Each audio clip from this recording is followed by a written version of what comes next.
Tenho 86 anos e existe uma palavra que eu demorei a vida inteira para conseguir dizer em voz alta. Não é uma palavra difícil de pronunciar, qualquer criança sabe falar. Mas para mim, durante décadas, ela ficou presa aqui no meio do peito, embrulhada em orgulho, em teimosia, em tudo que um homem da minha geração aprendeu que não devia mostrar. A palavra é: sinto muito. Não sinto muito no sentido de condolências. Sinto muito no sentido de eu errei, eu vi que errei.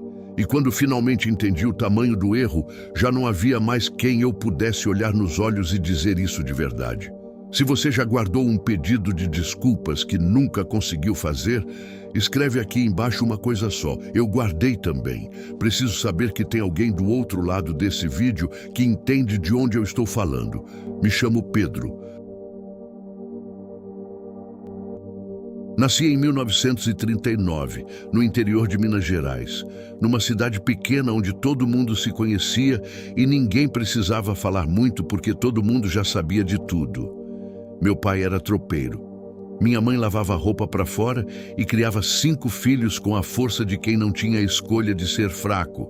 Aprendi desde cedo que sentimento é coisa que se engole, que homem que chora é homem que fraqueja, que o amor da família se prova no sustento, no trabalho, na mesa posta, nunca nas palavras. Isso eu aprendi tão fundo que levei 80 e poucos anos para começar a desaprender. Casei com a Neuza. Ela tinha 20 anos e um jeito de sorrir que parecia que o mundo inteiro estava bem. Era filha de um pequeno agricultor, moça de trabalho, de fé, de poucas vaidades e muita lealdade. Desde o primeiro dia, ela soube exatamente quem eu era. Um homem fechado, sério, que demonstrava amor fazendo e não dizendo. Ela aceitou esse homem. E por muitos anos, eu confundi a aceitação dela com a aprovação. Achei que porque ela não reclamava, estava tudo bem. Achei que porque ela continuava, estava feliz. Demorei demais para entender que tem gente que fica não porque está bem, mas porque ama demais para ir embora. O nosso problema não foi falta de amor, foi falta de palavras. Eu trabalhei a vida inteira para dar a Neuza uma casa boa, uma geladeira nova quando a velha quebrou, férias uma vez por ano no litoral. Achei que isso era linguagem suficiente. Mas ela me pedia outras coisas. Me pedia que eu sentasse com ela depois do jantar, sem ligar o rádio. Me pedia que eu perguntasse como ela estava de verdade, não só se o almoço estava pronto. Me pedia que eu fosse às reuniões dos filhos na escola, sem precisar ser chamado 3 vezes. E eu sempre tinha um motivo para não fazer. O serviço, o cansaço, a preocupação com o dinheiro. Sempre tinha uma parede entre mim e aquilo que ela precisava. E eu mesmo construí essa parede tijolo por tijolo sem perceber. A Neuza teve um problema de saúde sério quando ela tinha 61 anos.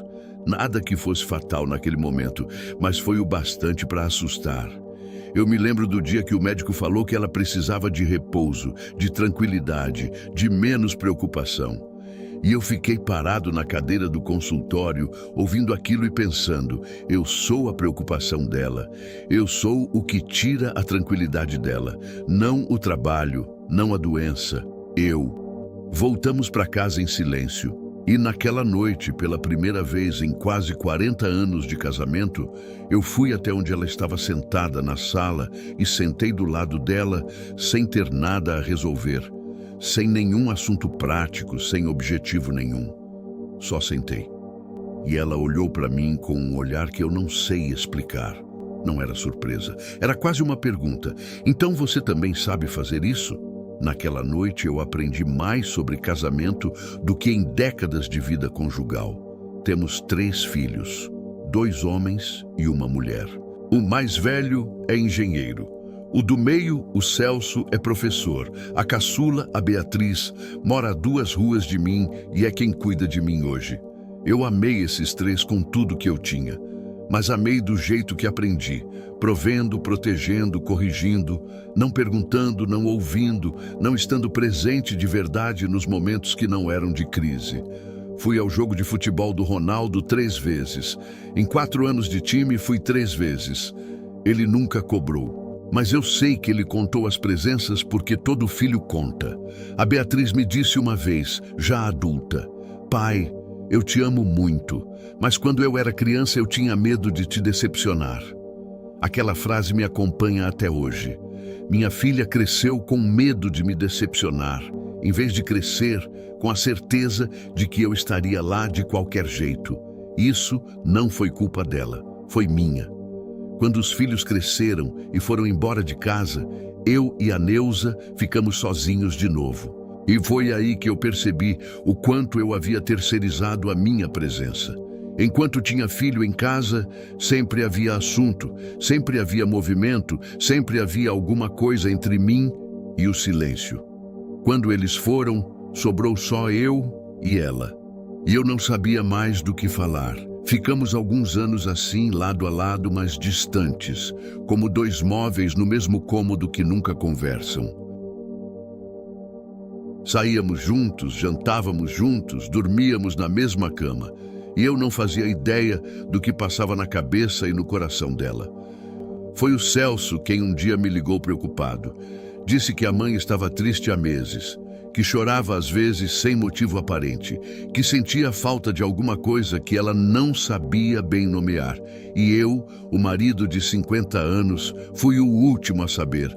A Neuza morreu há 6 anos, rápido como uma vela que apaga sem avisar. Nos últimos meses antes disso, eu estava tentando de verdade, com a urgência de quem finalmente entendeu que o tempo não é infinito. Eu perguntava, eu sentava, eu ouvia, aprendi a segurar a mão dela sem precisar de motivo. Mas o pedido de desculpas que eu precisava fazer, aquele pedido completo, com tudo nomeado, com cada coisa específica que eu havia errado, esse eu nunca fiz. Não porque não quisesse. Porque toda vez que eu tentava começar, a palavra emperrava ali no peito, naquele mesmo lugar onde ela esteve guardada por décadas, e eu não conseguia. E então o tempo acabou. Essa é a coisa que carrego. Não o peso dos erros em si. O peso das palavras que ficaram dentro de mim quando ela já não estava mais aqui para ouvir. Depois que ela foi, eu precisei aprender a viver de um jeito completamente diferente. Não porque quis, porque não havia outra saída. Comecei a falar com os filhos de um jeito que nunca havia falado. Liguei para o Ronaldo uma tarde só para perguntar como ele estava. Não se precisava de alguma coisa, não por nenhum assunto prático, só para saber como ele estava. Ele ficou em silêncio por uns 3 segundos. Depois disse: "Tô bem, pai, tô bem", com uma voz que eu nunca tinha escutado nele antes. Com a Beatriz aprendi a receber cuidado sem tratar como fraqueza. Ela chega aqui em casa, faz comida, senta comigo, me conta as coisas da vida dela. E eu ouço de verdade. Já não fico pensando no que vou responder enquanto ela fala. Só ouço. Aprendi isso com 80 anos. Devia ter aprendido com 30, então é para você que eu estou falando agora. Para você que tem 40, 50, 60 anos e ainda tem tempo, que ainda tem ao seu lado a pessoa que você ama, ou os filhos que precisam de você presente, ou os pais que não vão durar para sempre. Não espere a doença para sentar do lado. Não espere o velório para dizer o que sente.